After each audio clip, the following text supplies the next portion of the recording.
Ladies and gentlemen, Sheldon Manu, founder of the Fusion and Rock Musicians movement, also the interim vice president of ACT, and I'm here to help organize this whole thing, get it rolling. Let's see what we can do to create a true music industry in this country. Thanks. Right, cool. Whoa. That's fine. Yeah. Okay, so what I want to do, I want to just start with some kind of context, right? So that we have an idea of this moment in time and where we all fit in, probably as musicians, producers, whatever, and such.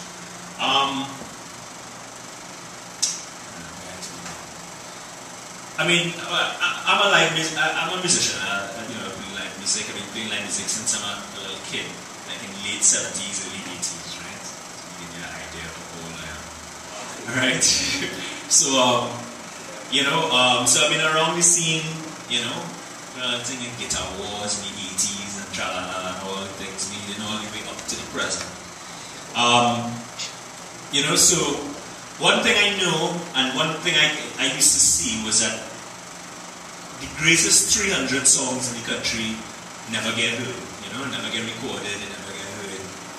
This is all different kinds of songs, whether it be from hard, heavy, metal to alternative song, into bluesy stuff, jazz, all kinds of different styles.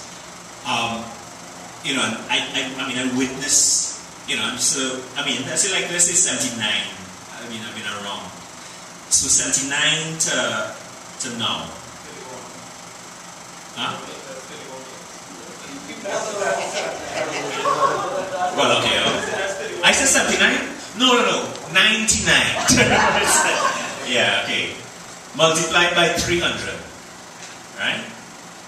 And you have an idea of the amount of abortions in the landscape.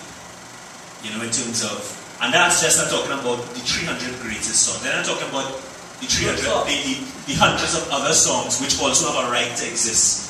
Because what we hear on the music on the stations, right, is not just the 300 best songs from America and whatever.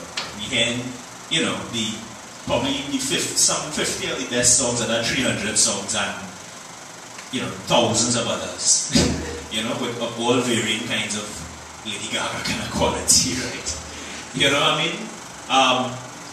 So what I'm saying is that it means that the pop culture of this country has been aborted, and it's been aborted every day, every year, and being as an artist, I apprenticed myself under masters. That's how I kind of grew up as an artist. I came out, I'm a multimedia artist. I do film, TV, music, theatre, tra-la-la-la, and I found the people who I thought were the masters, and I sit at their feet, I knock on their door by their house and say, you don't know me, but I want to, I'm like, who is this kid?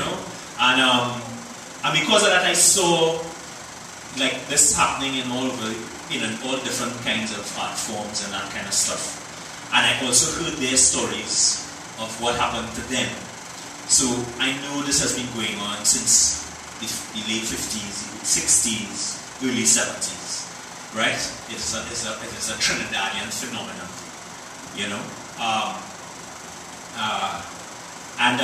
it is serious. And in that period, I've seen their attempts to try and solve it during their times in the 50s and the 60s and the 70s.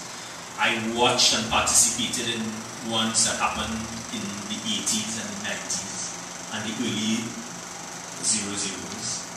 And so I've seen, so that when that particular discussion that got us here,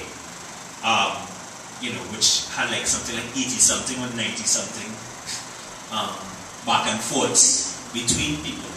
A lot of the arguments about let's try this, let's try that and stuff, I've heard before, and I've seen attempts of it trying to be transacted, and I've seen what happened, and so what I'm trying to get at is questions of strategy and understanding and basically the context of where we are. I also to kind of put a certain context into us as a generation.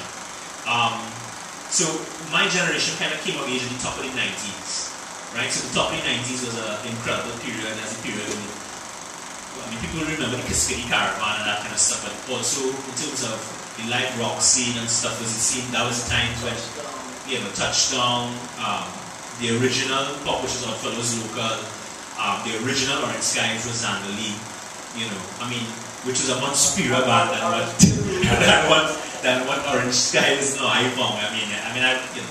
And all those things, and the scene had cemented. There were all these different scenes that were happening about the place.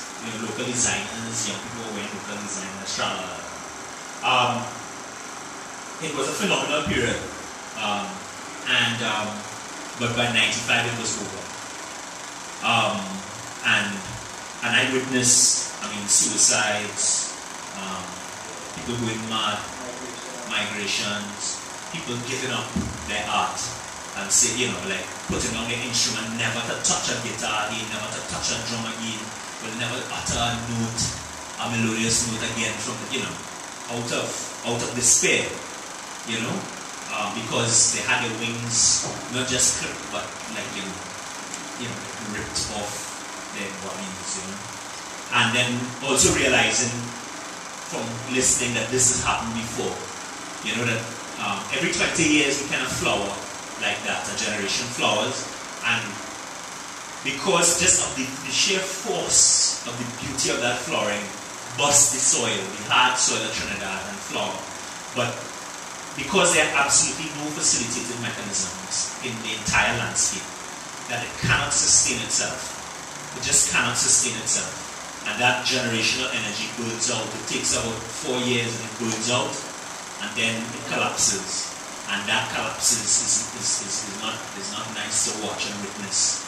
And there are 1 or 2 might survive it, and because of the beauty of what they are kind of becoming very lights to the next rounds of people, so like Andre Tanker was one of those who survived what happened at the top of his period, and he survived it because when Andre Tanker came out of a scene where there was something like 35 large bands. I'm talking about 35 bands with 15 and more members, right? Orchestra type bands and that kind of stuff. 35 of them. And not counting the dozens of other normal kind of size bands with bass guitar, drums, bands that were all over the place, not counting the amount of drumming signs that existed, not counting the amount of folk things that existed at the time.